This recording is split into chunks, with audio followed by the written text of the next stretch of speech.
All right, let's dive into one of the weirdest and most fascinating cultural stories from the last few decades.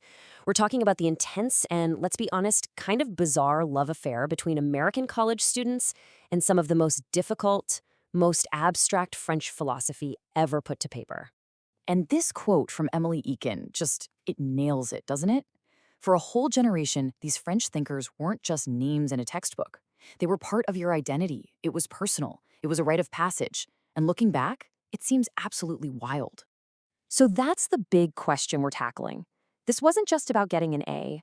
We're talking about super dense, complex theory from guys like Foucault, Derrida, and Deleuze somehow becoming this vital cultural force for young people just trying to figure out who they were. How in the world did that happen? Okay, so to even begin to understand this, we have to get into what made theory so incredibly appealing. Because it was about way more than just the ideas themselves. It was really about the power those ideas gave you. Think about it.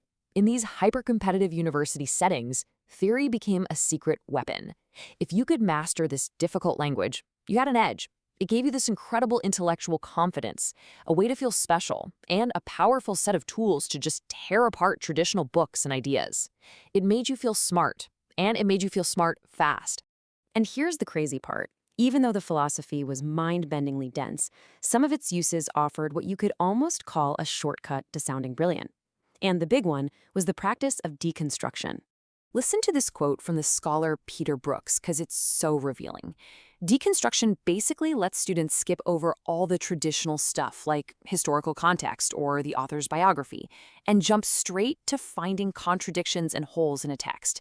You could create something that sounded unbelievably sophisticated with, like Brooks says, not a lot of the traditional legwork. It was a high-reward, low-risk strategy. But it goes so much deeper than just academic strategy. And this is where the story gets really fun. See, students weren't just passively absorbing theory, oh no. They were actively hijacking it, taking it apart, and twisting it for their own purposes in ways that professors never, ever intended. So you ended up with these two completely different worlds. You had the professor on one side, setting the agenda, being the gatekeeper for the right way to read these texts. And then you had the students, who were basically poaching ideas. They treated these texts less like schoolwork and more like magic spells, prophecies, and secret codes for insiders. And the key to understanding how they did this comes down to a literary term.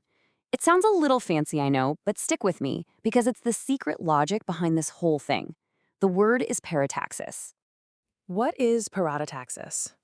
Put simply, it's reading and thinking in fragments. It's about mashing things together, without the usual logical connectors. It's the logic of a collage, the logic of a remix. And it was the perfect way for students to consume and play with these big, heavy ideas. So in the real world, this meant nobody was reading the whole book. You'd read a chapter here, a summary there. You'd grab one idea from one philosopher and smash it together with a totally incompatible idea from another, creating these heady collages. You'd cut these intimidating thinkers down to size with nicknames like Derridoodle for Derrida or just DNG for Deleuze and Guattari. This whole culture just exploded on early internet forums and in e-zines where theory was remixed, parodied, and totally made their own. But this wasn't all just intellectual horseplay. It wasn't just about showing off in seminar. And this brings us to something much more profound, because for so many of these students, theory became a genuine guide for how to actually live your life. So you have to ask, right? Was all this just a performance? Was it just intellectual flexing? Or were these really abstract ideas meeting some kind of real, deep, personal need for these students? While the source material gives us this absolutely perfect term for it, Bildungstheorie. And it reframes theory not as some academic subject, but as a tool for Bildung, that great German idea of self-cultivation, of personal formation. This was theory for building a self. So what did that journey actually look like? Well, picture it. A student stumbles on a concept, like Foucault's care of the self. They take that abstract idea and they plug it directly into their own personal angst, their own feelings of being lost. It becomes a kind of countercrete, a new belief system to define themselves against their parents or the boring professional world that was waiting for them. At the end of the day, these ideas just made their confusing world feel more readable, more manageable, and more livable. But what happens when the bubble bursts? What happens to this incredibly intense relationship with theory after you graduate and real life comes knocking? Did it last? Well, for the most part, the answer is a big no. For almost all of these students, this deep dive was temporary. It was something that could only really exist in that unique transitional space of a college campus. Once they got jobs and started careers, theory stopped being a living, breathing toolkit and just sort of faded into a fond, nostalgic memory.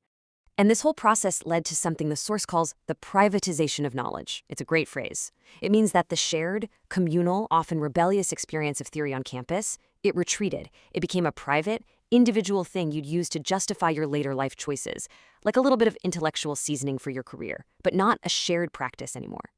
So, if it didn't create a generation of French philosophers living in America, then what was the point of it all?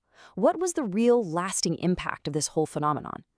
The legacy wasn't about changing universities. It wasn't about pumping out more theory professors. The real, striking result was the thousands upon thousands of individual, deeply personal, and yes, temporary, encounters that helped a generation of students find their way through one of the most confusing times of their lives. And this quote from Michel Foucault himself just says it all perfectly. This is what those students were really looking for. They were just trying to collect facts. They were using ideas to get free of the person they were told they were supposed to be. It was all about transformation. Which really leaves us with a final thought. We all do this, don't we? To some extent. We borrow ideas, we remix them, we misunderstand them in ways that help us make sense of our own lives.